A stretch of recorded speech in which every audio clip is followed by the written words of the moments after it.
আমরা SP Islampur district একটা deputation দিচ্ছি যে আমাদের জেলার ক্ষেত্রে বিভিন্ন প্রান্তে যে ঘটনাগুলো ঘটছে মূলত আমাদের ইসলামপুর মহকুমাতে প্রতি মুহূর্তে প্রতিদিনেই হচ্ছে একটার পর একটা ঘটনা ঘটে যাচ্ছে।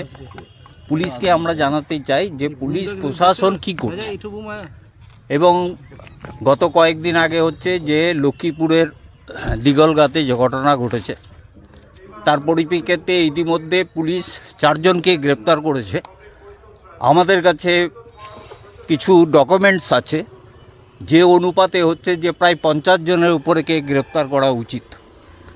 এবং তার সাথে জেসিপি তার সাথে যে সমস্ত মানুষজন বহিরাগত আসতো তার সাথে সম্পর্ক ছিল সেই সমস্ত লোকগুলোকে খুঁজে বার করতে হবে এবং প্রকৃতপক্ষে যারা দোষী তাদেরকে গ্রেপ্তার করতে হবে এবং অবিলম্বে তাদেরকে শাস্তির ব্যবস্থা করতে হবে।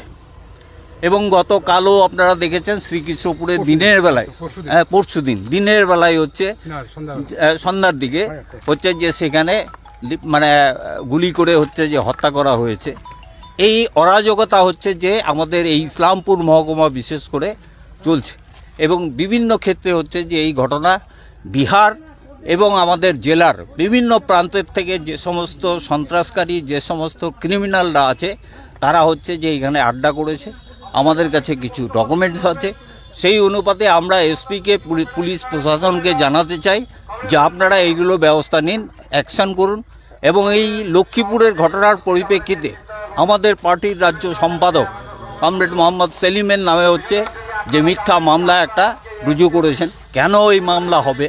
কারণ তিনি ভিডিও করেননি, তিনি ভিডিও পেয়েছিলেন, প্রশাসনকে হচ্ছে যে সজাগ করার জন্য হচ্ছে যে সেই ভিডিওটাকে তিনি ছেড়েছেন এবং তার পরিপ্রেক্ষিতে পুলিশ হচ্ছে যে অ্যাকশন করেছে এবং সমোটো কেস করেছে। আমাদের দাবি যে হয় এই সমোটো কেসটা হচ্ছে ফলস আর না হয় ওই মহিলার যে কেসটা করেছে মোহাম্মদ সেলিমের এগেনস্টে সেটা ফলস, কোনটা সঠিক আমরা পুলিশকে বলতে চাই যে অবিলম্বে হচ্ছে যে এই গণতান্ত্রিক যে মানুষগুলো আছে যারা কণ্ঠস্বর দিয়ে আমরা কথা বলার চেষ্টা করছি তাদের কথা আটকে দেওয়ার জন্য যে পুলিশি ব্যবস্থাগুলো হয়েছে এগুলোর বিরুদ্ধে হচ্ছে আমাদের মূলত এই আমরা কিছু ডকুমেন্ট দেব যে আমাদের জেলাতে হচ্ছে যে কিছু মানুষ আছে এই জেলা গোটা জেলাতে যে তারা প্রকাশ্যে তাদের ডকুমেন্টসগুলো আমরা পেয়েছি যে তারা আধুনিক অস্ত্রশস্ত্র নিয়ে ঘুরে বেড়াচ্ছে এবং এই জেসিবির মতো লোকের সাথে তাদের বন্ধুত্ব আছে।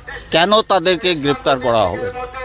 এই হ্যাঁ আমাদের 3টে দাবি আছে, একটা দিয়ে দেবো পরের দিন দিয়ে দেবো। বৃহত্তর আন্দোলন তো খোলা আছে আমাদের, তো আমাদের এই পথ দিয়েই তো চলতে হয়, আমরা করব। তারপরে আপনারা দেখে কপি দিয়ে দেবো।